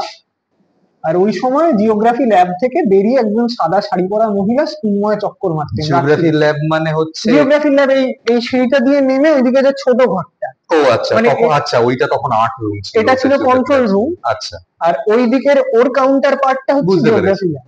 ওই ঘরটা তখন ছিল আর্ট এবং রুম আমাদের। খুব ইন্টারেস্টিংলি আমার এই স্কুলের আশপাশটা টাউনশিপ, ডানকুনি কোল কমপ্লেক্স, মানে এই জায়গাটাও ওভার দ্য ইয়ার্স ক্রমশ খালি হয়ে এসেছে। হ্যাঁ, এইটা না আমার কাছে একটা খুব আশ্চর্য। একটু জল খেয়ে নিই। হ্যাঁ হ্যাঁ, তুমি আমি বলি কতক্ষণ, মানে আমরা ধরো স্পোর্টস এর সময় এখান দিয়েই গেছি দল বেঁধে, শান্তি মঞ্চের ওখানে আমাদের স্পোর্টস এর মহড়া হতো। এবং তারপরে আমরা ধীরে ধীরে ধীরে ধীরে এই জায়গাটাকে না ক্রমশ খালি হয়ে যেতে দেখলাম। এখন এটা একদম একটা ঘোস্ট সিটির মতোই হয়ে গেছে প্রায়, যে এই দুটো স্কুল রয়েছে, কিছুটা থানা, সেই জায়গাটা একটু শান্তি মঞ্চটা তো এটা না আমার কাছে খুব আশ্চর্যের একটা ব্যাপার। কারণ আমি আম, মাঝখানে একটা দীর্ঘ সময় গিয়েছিল যখন আমি স্কুলে আসতে পারিনি। সে সময়টাও প্রায় বছর 8-9 আমি কলকাতাতে ছিলাম না, বা ডানকুনি তো ছেড়েইছি অনেকদিন আগে। এবং নিজস্ব ব্যস্ততা তো ছিল। হ্যাঁ, তারপরে আমি যখন ফেরত এলাম স্কুলে 2023 নাকি 23 বা 24 হয়তো ঠিক মনে পড়ছে না। 24-এর আনন্দ মেলায়, 24-এর আনন্দ মেলাতেই বোধ হয়। আমি না ওদিকে হাঁটতে গিয়েছি, আমি খুব চমকে গেলাম যে যে টাউনশিপকে আমরা খুব গমগমে একটা জায়গা হিসেবে দেখেছি, আমাদের বন্ধু বান্ধবরা থাকতো, মানে রাত দিন বেশ, গাছপালা চিরকালই এখানে বেশি, কিন্তু রাত দিন বেশ আলো জ্বলে থাকতো, নিঝুম পুরী হয়ে রয়েছে। এবং মানে শ্রোতারা দর্শকরা নিশ্চয়ই জানবেন না, আম্বেদকর স্টেডিয়ামের ওখানে সন্ধ্যাবেলায় গেলে না মানে মনে হবে যে এই জায়গাটা কেউ হ্যাঁ, থাকে না, একটা আলো জ্বলছে না। অ্যাকচুয়ালি তোমার মেথডিস্টের তো গেটের দুটো আমি আলো জানি না এখন এখানে দুর্গাপুজো হয় কি না, অথচ এখানে সুইমিং পুল আছে, আম, একটা কমিউনিটি হল আছে, একটা বিরাট বড় স্টেডিয়াম আছে, ডানকুনি থানাটা এখানে, এতগুলো এত রকমের কোয়ার্টার, দুটো স্কুল। হঠাৎ করে এসে দেখি মানে নিঝুম, কেউ কোথাও নেই, শুধু খালি খালি কোয়ার্টার গুলো, মানে বড় বড় 3-4 তলা বাড়িগুলো পড়ে আছে, যেন গিলে খেতে আসে। মানে এবং সঙ্গে সঙ্গে আমার মনে পড়তে থাকছে যে কি স্মৃতি। এবং বারবার যেটা আমার মনে হয়, ভূত মানে তো অতীত, স্মৃতি নতুন করে আবার এই টাউনশিপটা দেখে আমার সেটা মনে হলো। সত্যি বলছি, আমার খুব ভালো লাগলো না এটা দেখে, খুব ভালো লাগলো না যে এই স্কুলের উল্টো দিকে, দর্শকরা তো জানবেন না, আমরা জানি স্কুলের ঠিক উল্টো দিকে চিলড্রেন্স পার্ক। আমরা আমরা যখন স্কুলে পড়েছি তখন তো এত খোলামেলা ছিল আমাদের স্কুলের চারপাশ, কিন্তু চারদিকে ছিল শালের বন, এই মাঠ তো ছিল না। তো আমরা যখন আমাদের স্কুলের স্পোর্টস এর প্র্যাকটিস করতাম, লাস্টের একদিন দুদিনের প্র্যাকটিস হতো ওই শান্তি মঞ্চে, যেখানে মেন স্পোর্টসটা হয়। আম্বেদকর শান্তি হ্যাঁ মানে শান্তি, ওই ওই ওই ইন্টারচেঞ্জেবল টার্ম হয়ে গেছে, আম্বেদকর স্টেডিয়াম, শান্তি মঞ্চ কমিউনিটি হল। তো আম্বেদকর স্টেডিয়ামে তো লাস্টে একদিন দুদিন হতো। তার আগে পুরো স্পোর্টস এর প্র্যাকটিসই তো হতো এই এই এই- এই রাস্তায় হতো, আর ওই চিলড্রেন্স পার্কে হতো। সেই চিলড্রেন্স পার্কে আমরা এমনি স্পোর্টস পিরিয়ডেও যেতাম, এমনি সময় অফ পিরিয়ডে আমাদের মাঝে মাঝে টিচাররা নিয়ে যেতেন। দিব্যি সেখানে দুটো ঢেকি ছিল, দুজোড়া দোলনা ছিল, স্লাইড, 4টে স্লিপ ছিল, আহ একটা ওই ল্যাডারও ছিল, মানে ওই ওটা কি ছিল ওটাকে, খুব অদ্ভুত একটা গোল মতো হ্যাঁ স্ট্রাকচার, ওটা বেয়ে বেয়ে উঠে যাওয়া। ওটা গোল ছিল না, ওটা চৌকো ছিল, ওটা একটা কাসল, মানে একটা একটা রড কাসল ছিল।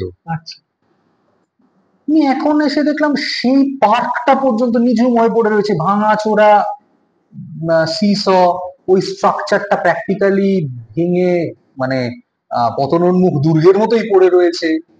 স্লিপ গুলো থেকে সব টিনের পাত উঠে গেছে, আহ ভাঙা দোলনা, মানে ঠিক যেন মনে হয় মানে স্টিফেন কিং এর কোনো একটা হরর উপন্যাসের পাতা থেকে উঠে আসা আরো একটা সহজ হচ্ছে ডাউনটাউন। রূপকথার যে রূপোর কাঠি ছুঁয়ে দেওয়া শহর, মানে হ্যাঁ, কেউ কোথাও নেই। কেউ কোথাও নেই। আমাদের স্যারেরা যে কোয়ার্টারে থাকতেন, এই সেদিকে একটুখানি হেঁটে এগিয়ে গেলাম, শুকনো পাতা, বাড়িগুলো দাঁড়িয়ে রয়েছে, বাড়িগুলোর দরজা কতকাল কেউ খোলে না তার নেই ঠিক, কাপড় রডগুলো জামা জং শুকোতে ধরেছে, দেওয়া থাকতো সেই জায়গাগুলো হ্যাঁ ফাঁকা। বাড়িগুলো থেকে জল চুইয়ে পড়ার দাগ। আমি এরকম এরকম গোস্ট টাউন সত্যি বলছি আমি দেখিনি, এখানে দেখবো কোনোদিন ভাবিনি, এবং আমার প্রিয় ডানকুনি কোল কমপ্লেক্স কি এরকম গোস্ট টাউন হয়ে যেতে দেখবো আমি সত্যি কোনোদিন ভাবিনি। হ্যাঁ, মানে সব in সময় retrospect, মানে ধরো স্কুলের কথা যখন ভাবি, আর আমাদের আমাদের স্কুল জীবনের শেষ থেকেই মোটামুটি এই এই দৃশ্যটা খুব প্রকট হ্যাঁ, হতে শুরু করে। আমি তো যখন দেখেছি তখন তো তখন খুবই কম কম, আমি 2008 হ্যাঁ, সালে স্কুল থেকে আটে বেরিয়েছি, দেখেছি তখন তো এ চত্বর জমজমাট। জমজম। আমাদের স্কুলের পেছনেই দোকান বাজার সব, সে এখনো আছে, ঠিক। সবই আছে, কিন্তু প্রাণের স্পন্দন নেই। অদ্ভুত। যে কারণে এই প্রশ্নটা করলাম সেটা হচ্ছে যে তোমার এবং আমার দুজনেরই হরর এবং পপুলার লিটারেচার নিয়ে একটা আগ্রহ রয়েছে, এবং অফকোর্স পপুলার লিটারেচার শুধু না, পপুলার কালচার। পপুলার কালচার, মানে পপুলার কালচারের তো একটা অবিচ্ছেদ্য অংশ হচ্ছে হরর। দেশ অফকোর্স। বিদেশ, মানে দেশ কাল নির্বিশেষে আর কি। তো তুমি যে পেশায় রয়েছো, অধ্যাপক হিসেবে তুমি একটি কলেজে যুক্ত আছো, সেই সেই এখন অধ্যাপকদের অনেকেই পপুলার কালচারকে ক্লাসরুমের পরিধির মধ্যে নিয়ে যাচ্ছেন, যেটা আমার কাছে খুবই ইতিবাচক দিক। না, এখন সিলেবাসের মধ্যে একটা পেপার আছে তো, পপুলার লিটারেচার এন্ড কালচারের। হ্যাঁ, সেটা যদি থাকেও, কিন্তু আমাকে দেখতে হবে যে কতজনের সেই সদিচ্ছাটা ছিল যে আমি ওটাকে ভালো করে পড়াবো। না, আমাকেই যেমন এইবারে এই সেমিস্টারে দ্য হাউন্ড অফ বাস্কেটবলস পড়াতে হচ্ছে। খুব ভালো, মানে সেটা যদি অ্যাডমিনিস্ট্রেটিভ জায়গা থেকে আসে সেটা আরো ভালো, যে সিলেবাসের মধ্যে করে দেওয়া হয়েছে। কিন্তু সেটাতেই বরং সমস্যা বেশি, কারণ সিলেবাসের মধ্যে একটা এরকম টেক্সটকে ইনক্লুড করা হয়েছে, মানে বেশ কিছু ছাত্রের মধ্যে থেকে ওই ভালোবেসে গোয়েন্দা গল্প বা ভূতের গল্প যাই বলিস না কেন হিসেবে হাউন্ড অফ দ্য বাস্কেটবলস পড়ার আগ্রহটা কিন্তু কমে গেছে। তারা চাইছে এই গল্পটা পড়তে শুধুমাত্র কিন্তু নম্বর পাওয়ার জন্য, নোটস, নোটস পাওয়ার জন্য, সেটা কিন্তু আবার হিতে বিপরীত। আচ্ছা, জোর করে কোনো কিছু করাতে গেলে তো আনন্দটা মাটি হয়ে যায় না, সেটার সবকিছুরই একটা প্রোজ কনস আছে, যাই হোক, এভাবেই মানে চলতে হবে। সেটা অন্য আলোচনা। কিন্তু ধরো তোমার আর আমার কথোপকথন শুরু হয়েছিল হচ্ছে ভূতের গল্প দিয়ে। আমরা যখন কথা বলা শুরু করেছিলাম বছরখানেক আগে, ওই ভূতের এপিসোডটা আমি যখন ইউটিউবে করেছিলাম, সেটার পর তোমার সঙ্গে আমার আরো কথাবার্তা হয়েছিল। তো এক হচ্ছে, যারা ভূতের গল্প লিখেছেন, মানে আমরা অ্যালান পো নিয়ে কথা বলি, আমাদের এই কথায় কথায় এক্ষুনি স্টিফেন কিং এর নাম উঠে এলো। আহ, এরা যে শুধু ভূতের গল্প গল্প লিখেছেন তা নয়, মানে এরা হররটাকেই রিডিফাইন করে দিয়েছে। টি.এফ. বেনসন, এমার্জেন্স, প্রত্যেকেই। কিন্তু আমরা যদি বাংলায় তাকাই, তাহলে মানবেন্দ্র পাল, মনোজ বসু, অসাধারণ। হরিনারায়ণ চট্টোপাধ্যায়, মানবেন্দ্র পাল তো সেই অর্থে দেখতে গেলে আমার প্রথম হরর জনরার সঙ্গে পরিচয়। স্টার। আচ্ছা, আমি প্রথম আমি আমি শুকতারার সঙ্গে অনেক বেশি পরিচিত ছিলাম। আমাদের ছোটবেলায় শুকতারা ক্রেজটা ছিল খুব বেশি। সন্দেশও ছিল, সন্দেশও আমি পড়তাম, কিন্তু সন্দেশ অত রেগুলার বেরোতো না। শুকতারা প্রত্যেক মাসে, শুকতারা আনন্দ মেলা, এই দুটো প্রত্যেক চাঁদ মামা বেরোতো। চাঁদ মামা তো, কিন্তু চাঁদ মামা তো ঠিক ঠিক মানে এই গল্প, হ্যাঁ এরকম হ্যাঁ, এই গল্প ধরনের, মানে চাঁদ মামার বেসটা তো বাংলার ন্যাশনাল, বাইরে। সেটাকে হ্যাঁ, হ্যাঁ। কিন্তু সেই অর্থে দেখতে গেলে শুকতারায় মানবেন্দ্র পাল প্রথম হরর জনরার স্টার আমার কাছে। মানে একাধিক্রমে ভালো গল্প, এবং এখনো বুঝি কিছুই থাকতো না হয়তো সে গল্পগুলোয়, নিখাদ ভয় থাকতো। সেই ভয়টাই কজন পাওয়াতে পারে। এইটাই হচ্ছে কথা, মানে মানে আমি ভূতের গল্প পড়বো যে আমার কাছে ধরো লেয়ার ওই গা ইত্যাদি শিরশিরে সমস্ত ভয়টা। কিছু, আগে তো ভয় পেতে হবে, মানে থ্রু হার্ট দেন ব্রেন। মানুষ তো ভূতের গল্প ভূতের জন্য পড়ে না, পড়ে ভয়ের ভয়ের জন্য। জন্য। দেখো বাবা, আমার কাছে একটা জিনিস খুব পরিষ্কার, যে কোনো গল্পই সেটা ভালো সাহিত্য, সুসাহিত্য হলে সেটা হবে মানুষের গল্প। ভূতের গল্প আদতে কিন্তু মানুষের গল্প, কারণ ভূতের গল্প মানুষের ভিতরে লুকিয়ে থাকা অন্ধকারটাকে, ভয়টাকে বার করে আনে এবং সেটাকে ম্যানিফেস্ট করে থ্রু হ্যাঁ, এবং অনেকে বলেন যে ভূতের গল্প না ও এমন কিছু ওইটাই পাত্তা দেওয়ার মতো জিজ্ঞাসা ব্যাপার করছিলাম। নয়। মানে আমি প্রশ্নটা করি, তাহলে তোমার এটা বলতে আরো সুবিধা হবে হ্যাঁ, হয়তো, যে পপুলার সাহিত্যকে এবং হরর বা থ্রিলার এই জনরগুলোকে কিছুটা, আমি খুব মানে দায়িত্ব নিয়ে এটা বলছি, তাত্ত্বিক এবং সমালোচক মহলে একটু অবচ্ছেদ্যাই করা হয়, যে আহা এত ব্যবসা করেছে, এত লোক দেখছে, মানে তার মধ্যে একটু ঝোল আছে। দুটো ব্যাপার আছে, এক এটা তো ব্যবসা করেছে, এটা প্রচুর লোক দেখছে, মানে ওটা মাস জিনিস, হ্যাঁ, ফলে মাস যা তাতেই স্ট্যান্ডার্ডটা তার কমে থেকে যায়। আমাকে একটু আর দূরে দুই, থাকতে হবে। এটা বাংলা ভূতের গল্পের ক্ষেত্রে একটু বেশি হয় দেখেছি, বিশেষ করে আমরা যখন বড় হচ্ছি 90 বা 00 দশকে, সেই সময় যে ধরনের ভূতের গল্প লেখা হতো, তার প্রতি নাকশির কোনো অন্য একটা জায়গা থাকতো, ওগুলো তো ছোটদের গল্প, শিশুতোষ, মানে ভূত মানেই সেটা শিশুতোষ, মানে বাচ্চারা না ঘুমোলে ওটা দিয়ে ভয় দেখো। হ্যাঁ, মানে ভূত মানে ঠিক আছে, আদতে তার একটা যুক্তিগ্রাহ্য ব্যাখ্যা আছে, বাচ্চারা তো অত বোঝে না, তো বাচ্চাদের ক্ষেত্রে ওটা দুধ ভাত, ওটা চলে।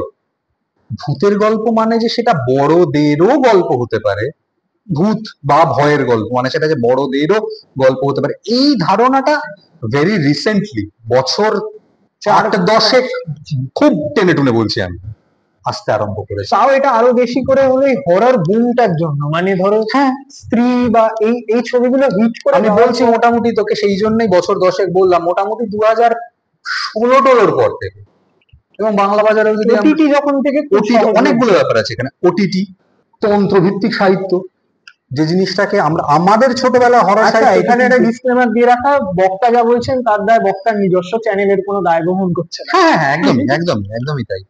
এটা মজা করছিলাম। না, আমি আমি নিজে তন্ত্র সাহিত্যের একজন নিবিষ্ট পাঠক, আমি কিন্তু মানে বিভূতিভূষণ বন্দ্যোপাধ্যায় একদমই পড়তে তাই। গেলে তার ওই তন্ত্র চেতনাটাকে হয় না। নিয়েই পড়তে হবে। শোন বাবা, আমরা যারা রোম্যান্টিসিজমকে বুকের মধ্যে নিয়েছি, আমাদেরকে রবীন্দ্রনাথ শেলি কিটসও যেমন পড়তে হবে, আমাদেরকে তন্ত্রও তেমন বুঝতে হবে, কারণ তন্ত্র শাস্ত্রের মূলের যে কথাটা, প্রকৃতি পুরুষ এক হওয়া, প্রকৃতির সঙ্গে মিশে যাওয়া, তো প্রকৃতির বিরাট শক্তিকে নিজের সঙ্গে তার সঙ্গে আইডেন্টিফাই, একটা যোগাযোগ তৈরি একটা নেগোসিয়েশন করা, এটাই তো রোম্যান্টিসিজমেরও কথা বাবা।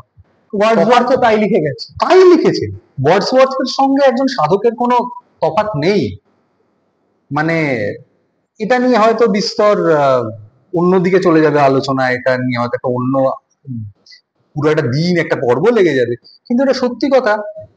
তোমার যদি তন্ত্রশাস্ত্র সম্পর্কে, শুধুমাত্র আমি ভারতীয় তন্ত্রশাস্ত্র বলছি না, অ্যানিমিজম বলো, মানে প্রকৃতিবাদী ধর্মীয় চিন্তা, সমস্ত কিছুর সঙ্গে যে এই মানে সারা পৃথিবীতেই প্রকৃতিবাদী ধর্মীয় চিন্তার সঙ্গে যদি তোমার একটু পরিচয় থাকে, তাহলে তোমার অফকোর্স রোম্যান্টিসিজমকে বুঝতে তোমার সুবিধে হবেই হবে, হবেই হবে।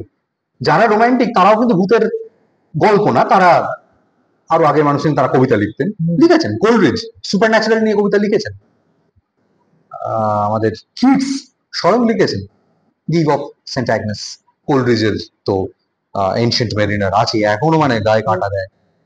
তো এরকম নানান ব্যাপার আছে। হ্যাঁ, তো এই ওটিটির বুম, হরর ভিত্তিক এই সিনেমাগুলোর আসা, স্ত্রী যেমন তুই বললি, এবং খেয়াল করে দেখবি সেও কিন্তু স্মল টাউন, ঠিক বাংলায় তার সঙ্গে একটা তন্ত্রভিত্তিক সাহিত্যের একটা বুম আসছে, সেটা ভালো কি মন্দ আমি সে বিচারে যাচ্ছি না, কিন্তু আসছে, কিন্তু লোকের কাছে লোকে সেটা নিচ্ছে। পৌঁছচ্ছে। হ্যাঁ হ্যাঁ, আমার এটাই বক্তব্য। সেটা ভালো কি মন্দ, তাতে কি হয়েছে বা হতে পারতো, আমি সেই সব বিশ্লেষণের মধ্যেই যাচ্ছি না। মোদ্দা কথা, এটা খুব ঠিক কথা যে এই ধরনের সাহিত্য একটা বিরাট শ্রেণীর মানুষকে বইয়ের দিকে টেনে আনতে আগ্রহী পেরেছে। করেছে।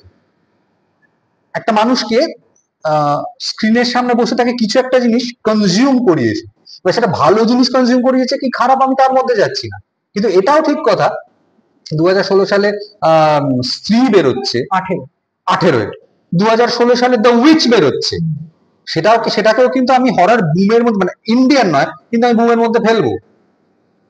এগার্স কিন্তু ছবি বানাতে আরম্ভ করেছেন সেই সময় থেকে, মানে সেটা দেখতে গেলে তোমার কনজিউরিং থেকে এটা শুরু হয়েছে। কনজিউরিং 13 সাল হ্যাঁ। নতুন করে বুমটা এলো, তখন আমরা মাস্টার্স করছি।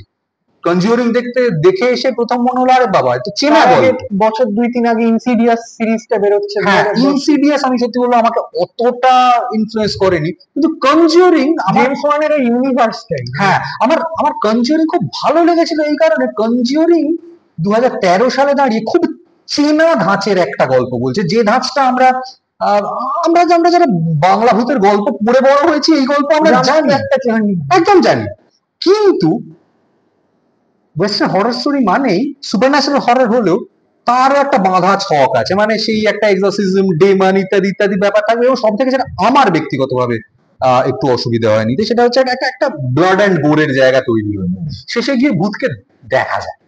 এবার যে ভূতকে দেখা যায় না সেই ভূতের প্রতি ঠিক ততটা শেষ পর্যন্ত গিয়ে ভয়টা হয় না, মানে ভয়টা যেন কমে যায় মনে হয়। মানে এমার্জেন্স নিজেও বলছেন যে ভূতকে দেখিও না, ভূতকে যতক্ষণ দেখা না যাচ্ছে ততক্ষণ পর্যন্ত কিন্তু তার ম্যাজিকটা রয়েছে, যেই তুমি ভয়ে বস্তুটাকে, ভূত বলবো না, ভয়ে বস্তুকে যে তুমি চাক্ষুষ করে ফেললে সমস্যা, মানে সেই মুহূর্তে টেরারটা হরার হয়ে গেল। কনজিউরিং এর ক্ষেত্রে এই জিনিসটা একটা ব্যতিক্রম হয়ে দাঁড়িয়েছিল। কনজিউরিং এ কিন্তু ভয় বস্তুকে দেখা যায় না, একবার জাম্প স্কেয়ার ওই আলমারির মাথা থেকে ঝাঁপ মারছে, ওই একটা পর ফ্র্যাকশন অফ সেকেন্ড তুই দেখতে পাবি। আর ওই আরেকটা জায়গা ওই তোমার এই দেশ লাইটটা জানলার পাশে একটা ক্ল্যাপ হলো, আর কিন্তু খুব একটা কিছু নেই, যে জন্য আমার নিজের এখনো পর্যন্ত এই জেমস ওয়ানের এই কনজিউরিং মাল্টিভার্সটা তৈরি হয়েছে। কনজিউরিং সিরিজটা, মানে কনজিউরিং নাম দিয়ে এখন তো বোধহয় 4 নম্বরটা বেরোবে, এই সিনেমাগুলো আমার ভালো লাগে, বাকিগুলো খুব একটা গল্পগুলোকে জটিল করতে গিয়ে কেটে ফেলেছে আমার মনে হয়। কনজিউরিং থেকে এই ব্যাপারটা নতুন করে চালু হলো, লোকে ইন্টারেস্টেড হলো, কিন্তু বডি হরর তারপর অনেক বেশি উঠে এলো, সাইকোলজিক্যাল হররও এলো, কিন্তু কোথাও গিয়ে আমার মনে হচ্ছে এখন মানে টিপিক্যাল সুপার ন্যাচারাল হরর বলতে যে জিনিসটা আমরা পেয়েছিলাম সেটা এখন আর বোধহয় নেই, বা লেখা হয়তো সম্ভবও নয়, কারণ আমরা যখন ছোটবেলায় পড়েছিলাম 90-এর দশক, 00 দশক, সময়টা আলাদা ছিল, 4-5টা আলাদা ছিল, টেকনোলজি বুম হয়নি, আমাদের কাছে ইনফো শব্দটাই প্রথম কথা আমাদের কাছে পরিচিত ছিল না, খবর তথ্য আমাদের কাছে এত সুলভ সহজলভ্য ছিল না। এখনকার যুগে দাঁড়িয়ে সেই শুধুমাত্র ওই গা শিরশিরে একটা শীতল স্রোত শির দ্বারা দিয়ে বইয়ে যাওয়া ওই হররটা কি এখন লেখা সম্ভব? পাঠক অনেক উন্নত হয়েছে এই ধরনের কথা আমি বলে দেব না, পাঠক অনেক বেশি অবগত হয়েছেন, অনেক বেশি জানেন তিনি, সোশ্যাল মিডিয়ার যুগে তথ্য অনেক পাওয়া সহজ, আজকের দিনে মানুষকে নিখাদ ভয় পাওয়ানো, ভূতের ভয় পাওয়ানো একটু কঠিন হয়ে উঠছে, কারণ আলো চারদিকে বেড়ে গেছে। এবং তখন এই আলোর নিচে মানুষের তৈরি করা যে অন্ধকার গুলো আছে, ভূতকে তার রূপ, যেমন খফ, মানে তুমি তো খফটা আমি দেখিনি, এখনো এখন দেখা হয়নি, তুই এত ভালো একটা এপিসোড করেছিস, কিন্তু আমি ওই এপিসোডটাও দেখিনি, কারণ আমি মানে মেন টেক্সটটাই তো দেখিনি, ওটা দেখে তারপর তোর এপিসোডটা দেখবি। কিন্তু এবং আরো একটা খুব ভালো ব্যাপার হয়েছে এখন হররে, সেটা হচ্ছে এই যে বললাম না যে ভূতের গল্প, ভয়ের গল্প মানে আসলে সেটা মানুষের গল্প, মানুষের জীবনের ভেতর থেকে, অন্ধকার থেকে উঠে আসা গল্প। দেখো এটা তো সত্যি কথা যে আমরা ওই যারা বলেন যে ভয় তো খুব ও নিয়ে এমন কিছু চর্চা করার নেই, ভয় কি তাকে তো তা নিয়ে চর্চা করার কিছু নেই। মানুষের জীবনের আদিতম অনুভূতি গুলোর মধ্যে একটা হচ্ছে ভয়। আমি যদি একটাকে বলি এবং ধর্ম, ভালোবাসা, এই যে ব্যাপারটা তৈরি হলো সেটাই তো তারও আগে থেকে প্রত্যেকটা মানুষ জন্মে, আমি যদি বলি প্রথম অনুভূতি কি, লোকে বলবে মায়ের ভালোবাসা। না, ভালোবাসা আসে পরে। প্রথম অনুভূতিটা হচ্ছে ভয়। আমি যেইমাত্র ভূমিষ্ঠ হলাম, আমি একটা কমফোর্ট জোন থেকে বাইরে বেরিয়ে এলাম। আমি মাতৃ জঠরে শান্তিতে ছিলাম, জলের মধ্যে আনন্দে ছিলাম। হঠাৎ করে আমাকে টেনে বের করে আনা হলো এমন একটা জায়গায় যেটা আমার একেবারে ফ্যামিলিয়ার নয়। I am not happy. আমি ভয় পাচ্ছি, তখন আমি অস্বস্তিতে পড়ছি। প্রতি মানব শিশু অস্বস্তিতে পড়ছে। সে তারই আপত্তিটা, ভয়টা সে চেঁচিয়ে কেঁদে জানায়। তারপর তাকে তার মা নেন, সে শান্ত হয়। ধীরে ধীরে প্রসেস। হ্যাঁ, তো আগে আসে ভয়, তারপর আসে ভালোবাসা। ভয়কে শান্ত করা, ভয় হতে নির্ভয়। কাজে ভয়কে অত সহজে আমাদের মানে মানুষের জীবনে প্রিমিটিভ, মানে প্রিমর্ডিয়াল একটা অনুভূতি, তাকে এত সহজে আমি সাহিত্য থেকে বাদ দিয়ে দেবো? সম্ভব সেটা কখনো? এবং কিসের ভয়? মানব শিশুটি যখন ভূমিষ্ঠ হচ্ছে, সে জানে না সে কোথায় এসে পড়েছে। এই অজানার, এই অজানার ভয়, এই ভয়টাই যে সমস্ত ভয়ের মূল, এ কথাটা কিন্তু ফ্রয়েড পর্যন্ত স্বীকার করছেন। সেই উনহাইমলিশের থিওরি। উনহাইমলিশ মানে, আমি উনহাইমলিশকে ইংরেজিতে আনক্যানি বলে অনুবাদ করা হয়, কিন্তু উনহাইমলিশ মানে তো তা নয়। কাছাকাছি যায় না। উনহাইমলিশ জার্মানে, উনহাইমলিশ শব্দটার মূল হচ্ছে হাইম বা হোম। উনহাইমলিশ মানে আনহোমলি। খুব যদি আক্ষরিক অনুবাদ করি তাহলে আনহোমলি। আনক্যানি কোনটা? যা আমার পরিচিত বৃত্তের বাইরে। আমাকে যখনই পরিচিত বৃত্তের বাইরে স্টেপ আউট করতে হচ্ছে, আমি জানি না জগৎটা কেমন, ভালো মন্দ কোনোটাই জ্ঞান নেই, আমি কিন্তু তখন কুঁকড়ে যাচ্ছি। কারণ আমি জানি না আমার অভিজ্ঞতাটা কি হতে চলেছে, ভালো না খারাপ। এইখান থেকেই ভয়ের উঠো, যে জন্য মানুষ ভূতকে হয়তো ভয় পায় না। মানে ভূতকে ভয় পায় না, মানে সেটা তো আমরা শীর্ষেন্দুর ভূতেদের দেখলেই, ঘোষকে দেখলি, লীলা মজুমদারের ভূতকে দেখলি মানুষ ভয়টা পায় অন্ধকার। কারণ অন্ধকার মানুষের কাছে ওই যে আনক্যানি, আনহোমলি, উনহাইমলিশ। তো এই উনহাইমলিশের ধারণায় মানুষ যেই মুহূর্তে ভূমিষ্ঠ হচ্ছে, জন্ম নিচ্ছে, সেই মুহূর্তে সে এই আনক্যানির জগতে এসে পড়ছে এত সহজে। এবং এটার সঙ্গে তাকে সারা জীবন সমঝোতা করতে হয়, সারা জীবন তাকে সমঝোতা করতে হচ্ছে। সারা পৃথিবীর সঙ্গে, সমাজের সঙ্গে সমঝোতাটাই কিন্তু এই এই নেগোসিয়েশন। সেই নেগোসিয়েশনই যখন, সেই বাইরের অন্ধকারটাই যখন ওভার পাওয়ারিং হয়ে ওঠে, তারই একটা সিম্বলিক বহিঃপ্রকাশ তো আমি বলতেই পারি সুপারন্যাচারাল। তাই তো গুল যেমন একটা খুব ভালো উদাহরণ, বা বেতাল খুব ভালো উদাহরণ। বেতাল দেখা হয়নি? বেতালের 3টে এপিসোড ওই তো লকডাউনের মধ্যে বেরিয়েছিল। এগুলো তো রাজনৈতিক সামাজিক ভয়কেই সুপারন্যাচারালের অলৌকিক অতিলৌকিকের আওতার মধ্যে টেনে নিচ্ছে। তাহলে এগুলো তো আমার জীবনকেই ওই আবার বলি ইন্টারপ্রেট, অনুবাদ থেকে দেখা। হ্যাঁ, তাই তো ভয়ের গল্প। আমি আবারও বলছি, তাকে ভালো সুসাহিত্য, মানে সুসাহিত্য বলবো না, সুসৃষ্টি হতে হবে। যে কোনো সুসৃষ্টি আদতে মানুষের কথা বলে। এবার তার রূপটা আলাদা, তার চেহারাটা আলাদা। কথা বলার যদি একটা জিনিস ভেবে দেখিস ভাই, তুই কিন্তু গোয়েন্দা গল্প দেখবি, বলা হয় গোয়েন্দা গল্প কিন্তু the food of enlightened mind and so. যারাই কথা বলেন তারাই অনেকে দেখবি ভূতের গল্প খুব পাশে সরিয়ে রাখেন।